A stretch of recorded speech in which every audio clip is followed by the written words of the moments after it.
Buenas noches, bienvenidos a otro programa de Cosechas y Negocios, edición 2014. Martín Videgaray, ¿cómo estás? Buenas noches, Cristian. 8º año de Cosechas y Negocios. 8º año de Cosechas y Negocios. 2º año mío. Bueno, un placer. Muchas gracias. Un lujo, diríamos. Muchas gracias, lo mismo digo. Martín, la economía 2014, ¿cómo la estás viendo? Bueno, por lo bueno y lo pronto, el gobierno ha hecho algo que dijo que nunca iba a hacer, que es el ajuste. Ajá. Empezó a modificar distintas variables, devaluó el peso frente al dólar de una manera significativa, como nunca lo había hecho en sus mandatos. Ya el año pasado hubo una pérdida del poder adquisitivo del salario y este año todo se insinúa que esa pérdida va a ser mayor.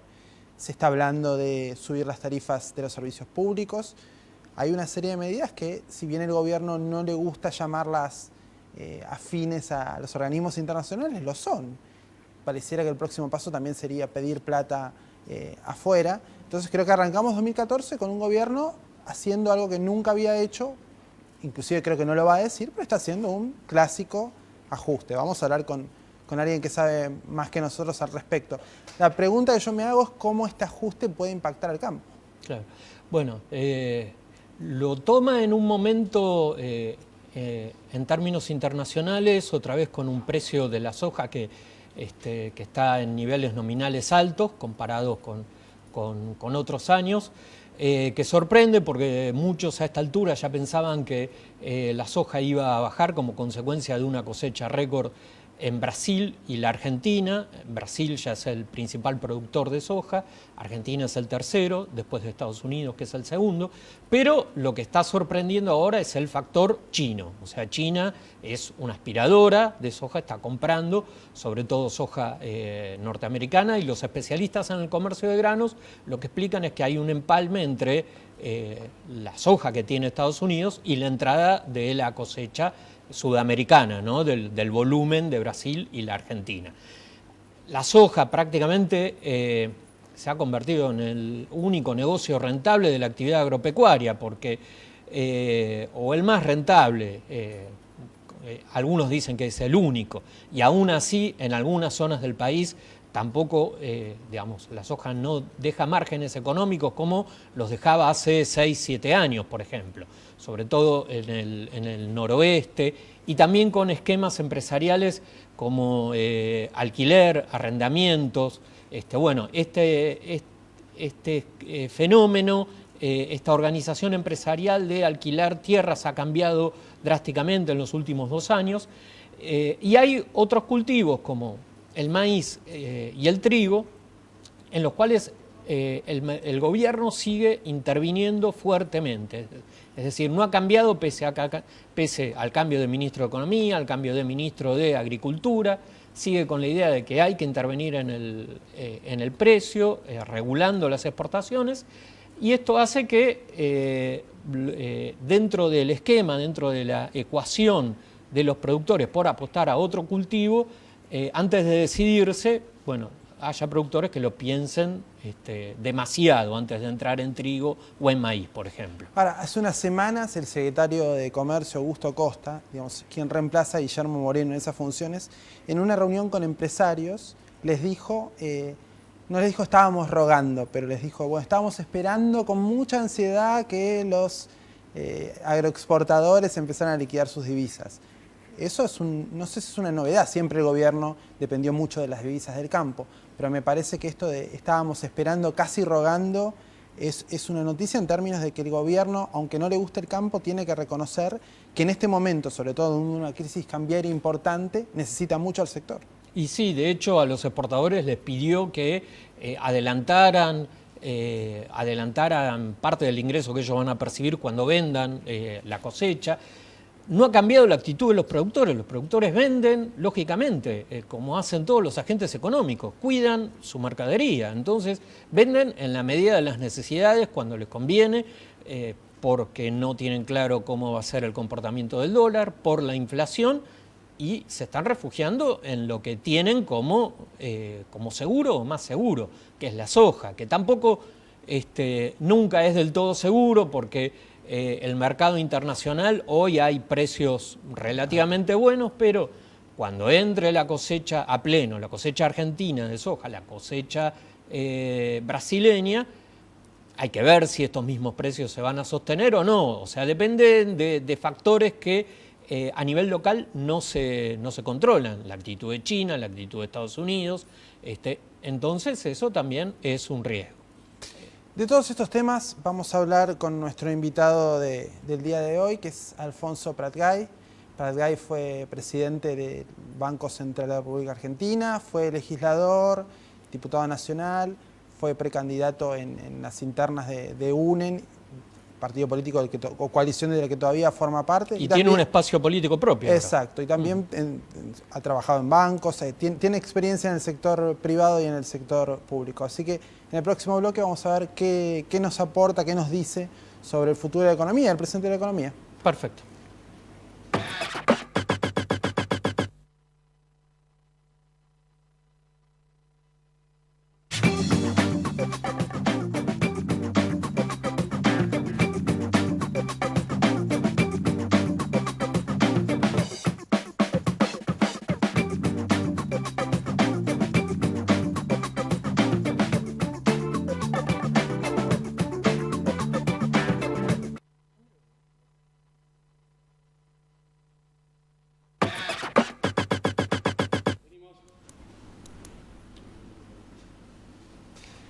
Estamos con Alfonso Pratgay.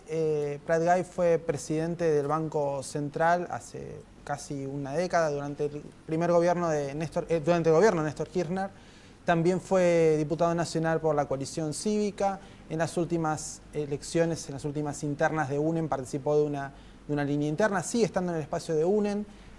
Por su parte también trabajó en banca privada, en el exterior, con lo cual es un economista con olfato político y también con una sensación bastante clara de qué pasa en los agentes económicos reales, porque no solo la economía se maneja por lo que hace el Estado, sino también por lo que se hace en la actividad privada.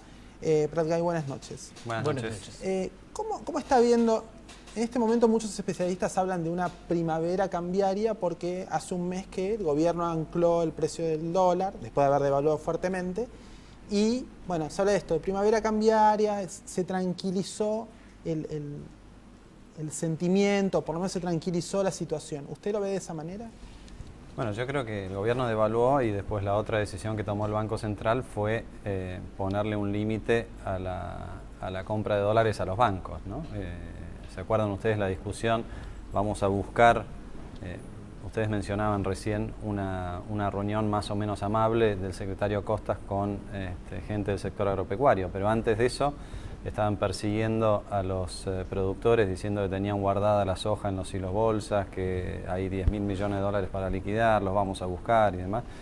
Bueno, al final se dieron cuenta que esa plata estaba en los bancos y no en los silobolsas, y esa fue la medida del Banco Central que le ha permitido comprar cierta tranquilidad durante algún tiempo. Ahora, ellos volvieron a fijar un valor del dólar, insisten con la pésima política de tipo de cambio fijo, y el único precio que está fijo en estos momentos es el dólar, porque todos los otros precios se han movido mucho más rápido incluso que en otros episodios de devaluación. Si uno mira desde que el gobierno subió el tipo de cambio oficial de 6,5 a 8, un 20 y pico %, bueno, los precios de alimentos, por lo menos en la ciudad de Buenos Aires, subieron un 20%, ¿no?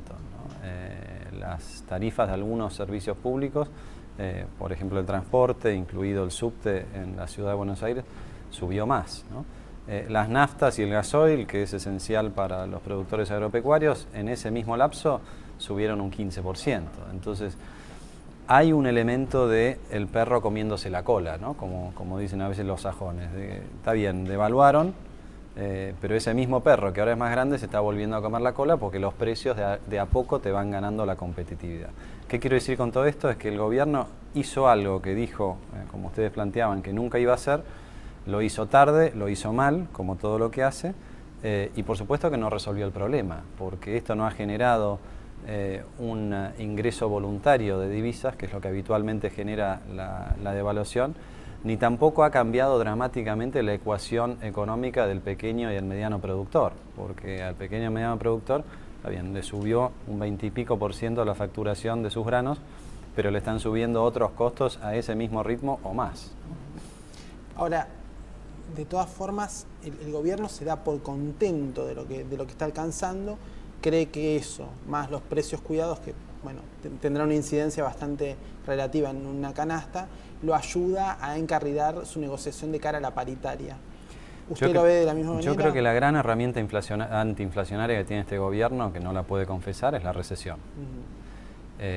Y yo creo que la inflación va a bajar, si baja en el segundo trimestre de este año, producto exclusivo de lo que es la brutal recesión que este mismo gobierno ha generado. Por supuesto, después le echará la culpa a los empresarios que no toman empleo, todo este verso que ya lo conocemos.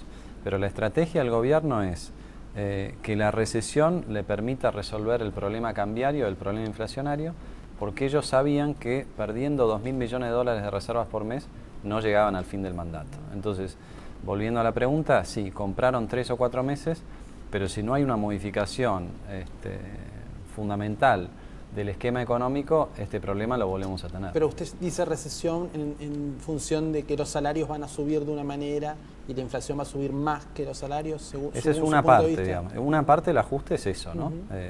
La devaluación, tal como está planteada y desordenada, ha generado una cantidad de problemas en la cadena productiva. Se viene un tarifazo, esto lo vienen anunciando y esto va a quitar poder adquisitivo. Ha habido una fuerte suba en las tasas de interés. Está la idea de pedirle al campo que se endeude afuera y no adentro, y esto provoca aumento en los costos también del crédito. Y la pata que falta es paritarias que, según el objetivo del gobierno, van a estar entre 5 y 10 puntos por debajo de la inflación. Todo este cóctel es un cóctel recesivo, sin ninguna duda, que llega cuando la economía ya estaba cayendo. Los propios números del INDEC de la segunda mitad del año pasado muestran un tercer y un cuarto trimestre negativos en actividad económica a un ritmo del 2% anual. Y hay otros indicadores que ya están incluso perforando los niveles de la recesión del 2009 y en algunos casos, por ejemplo, por dar un solo dato, la confianza del consumidor de la Universidad de Itela, que es un índice muy bien calculado y muy serio, ha vuelto a los niveles de julio del 2002. Ni siquiera el 2009, el 2002. Entonces, ese combo de altas tasas de interés, falta de confianza, dificultades de las economías regionales y caída del poder adquisitivo y de la confianza, obviamente que todavía tiene que filtrarse mucho en menor actividad económica, menores empleos, y creo que esta va a ser la discusión del segundo trimestre. La discusión del segundo trimestre va a ser qué pasa con una economía que hace 2 años que no genera empleos y que ahora los empieza a destruir. Esto va a plantear, digamos, algunos dilemas en el campo social y en la cuestión política, con una presidente que ya no puede reelegirse. ¿Y el gobierno tiene tiempo de corregir estos problemas o de ganar un poco más de tiempo con endeudamiento? Es decir, algo que dijo que no iba a hacer, tomar deuda del exterior, ¿tiene alguna chance? Ya, de acá al final del mandato al gobierno le vencen alrededor de 22.000 millones de dólares de deuda. Y como está planteada la cuestión hasta ahora, no tiene acceso al mercado internacional.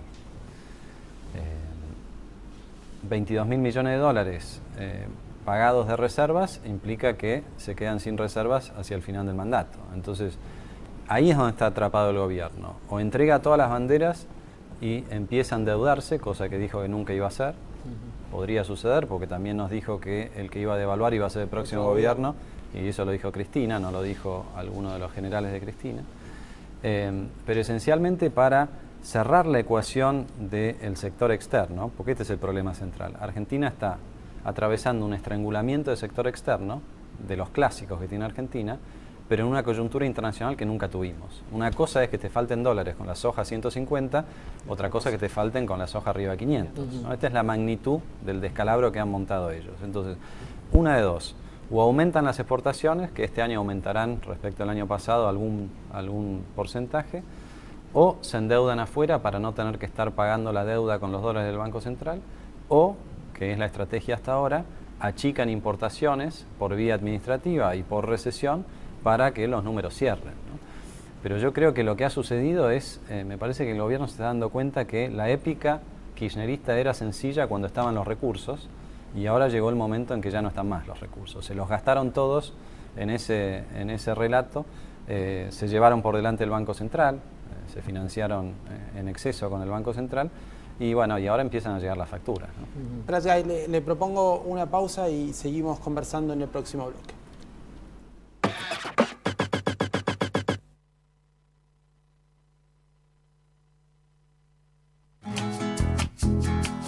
Si camino y veo el campo, cuando vuelvo a la ciudad, me junto con mis amigos y ese asado para hablar.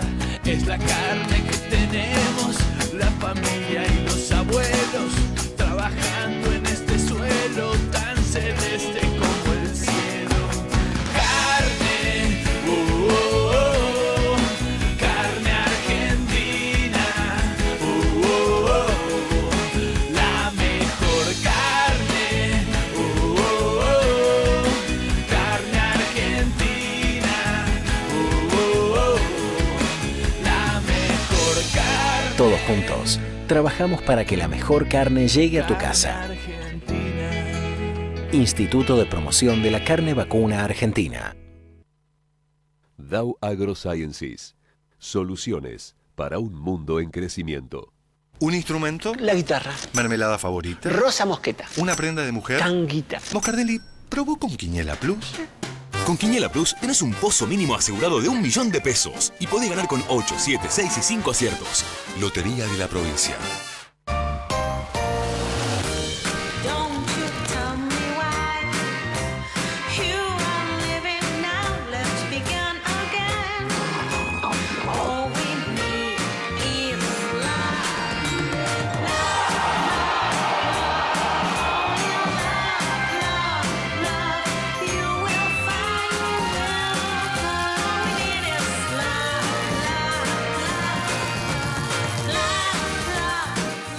¿Y si un día cambias la rutina? Después del fútbol se viene el asado con los amigos, pero hoy con asado de cordero. Si en la cancha sos el distinto, en la parrilla también. Cordero Patagónico Indalo. Cortes ricos y prácticos, para que vos elijas un día y lo hagas diferente.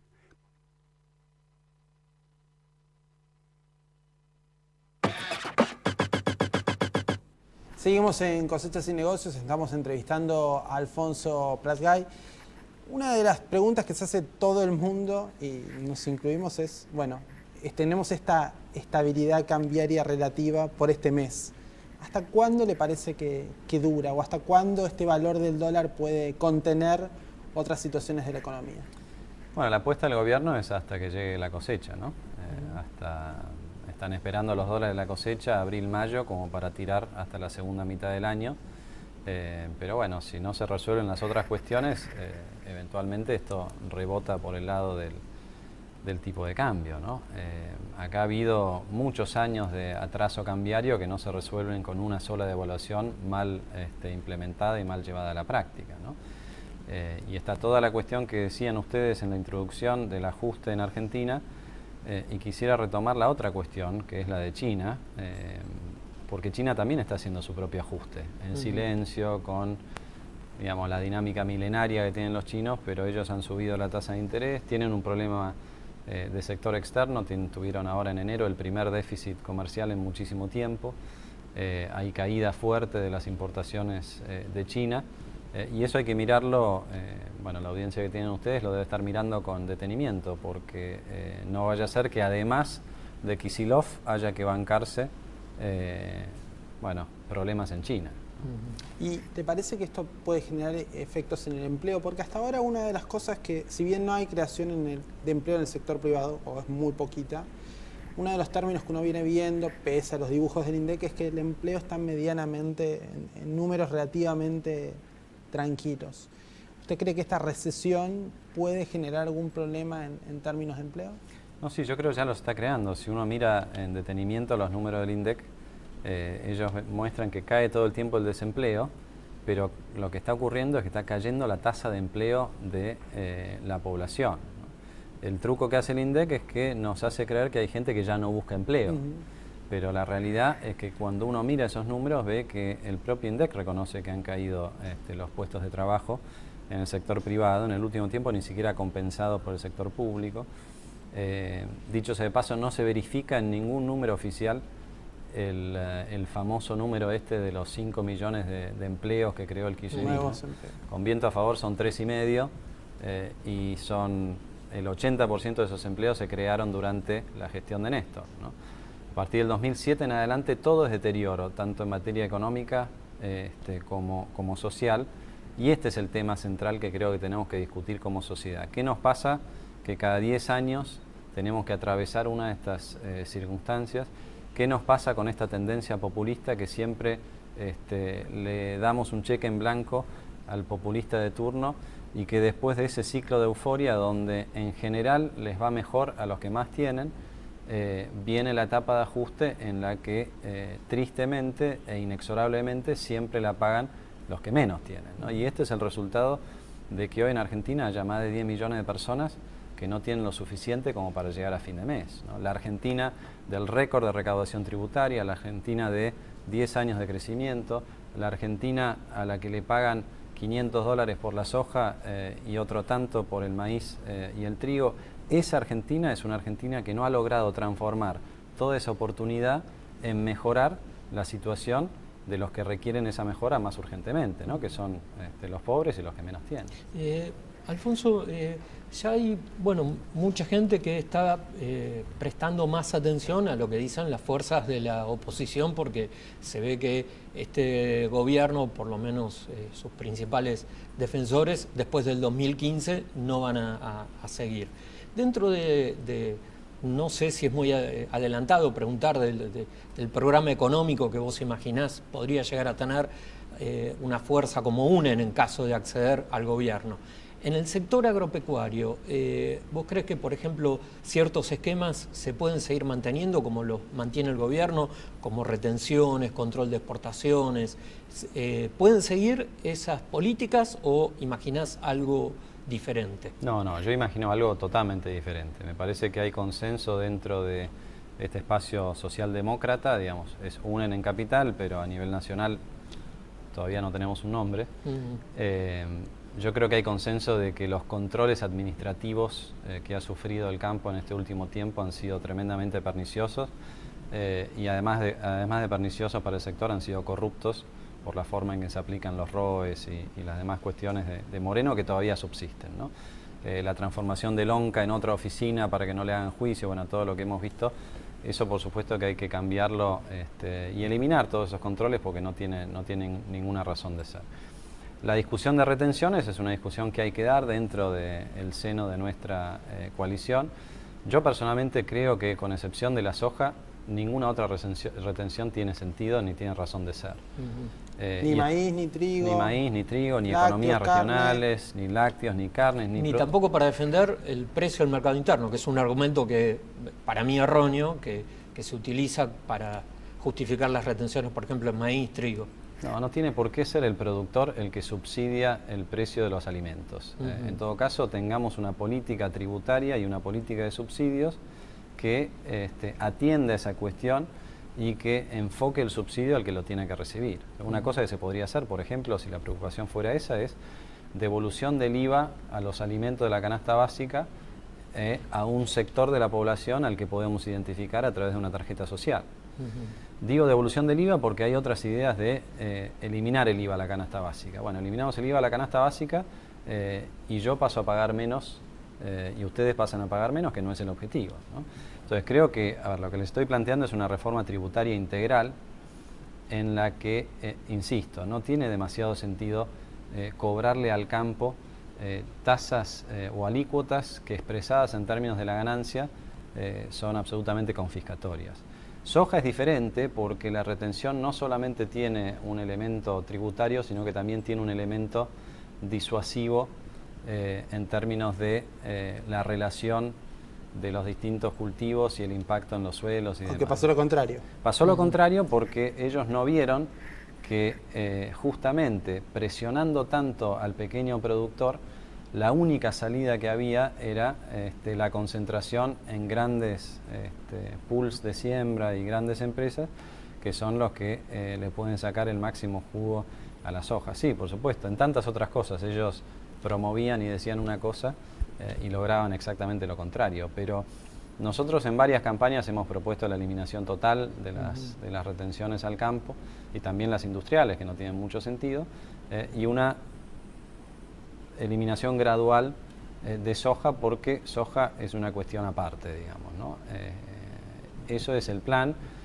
No me consta que todos los referentes nacionales de nuestro espacio tengan una coincidencia plena con esto, pero bueno, este es el trabajo que tenemos que hacer de acá al 2015, no solamente en la política agropecuaria, sino también en la política energética, en la política social, en la política industrial, en temas de seguridad, en temas de narcotráfico. Me parece que lo que le falta a nuestro espacio es discutir las cuestiones a fondo internamente para que cuando vayamos al 2015 vayamos con un programa común. Podemos tener 4, 5, 6 candidatos a presidente en la primaria, pero si no tenemos un programa común va a ser difícil que la gente crea que vamos juntos. Y usted dentro de ese espacio, del espacio de UNEN de cara a 2015, ¿cómo se ve? Yo creo que lo que he leído es que usted tenía algún interés en ser precandidato a jefe de gobierno. ¿Es así? A ver, yo creo que hay muchos espacios por llenar y yo tengo la ventaja de que no tengo el peso de la banca encima, ¿no? Y lo digo con mucho respeto porque estoy satisfecho de haber estado 4 años en el Congreso. Pero cuando uno está con la responsabilidad de la banca, la agenda la pone el gobierno y uno está detrás tratando de ver si este proyecto o el otro proyecto. Yo en estos 2 años lo que quiero hacer es aportarle contenido a la discusión interna en temas nacionales y también en temas locales, porque, como bien plantea usted, no solamente Cristina no puede reelegir, sino que tampoco puede reelegir Macri ni Scioli, ¿no? Y si queremos tener proyección nacional, tenemos que tener buenos candidatos en la provincia y en la ciudad.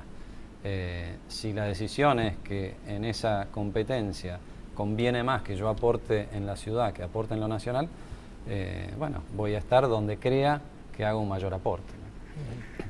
Alfonso Pratgay, economista, ex titular del Banco Central, ex legislador nacional y bueno, miembro del espacio UNEN. Muchas gracias por esta entrevista y con ustedes nos reencontramos el próximo miércoles. Cristian, tuvimos un buen arranque. Sí, muy bueno. Gracias, Alfonso. Muchas gracias y buen año.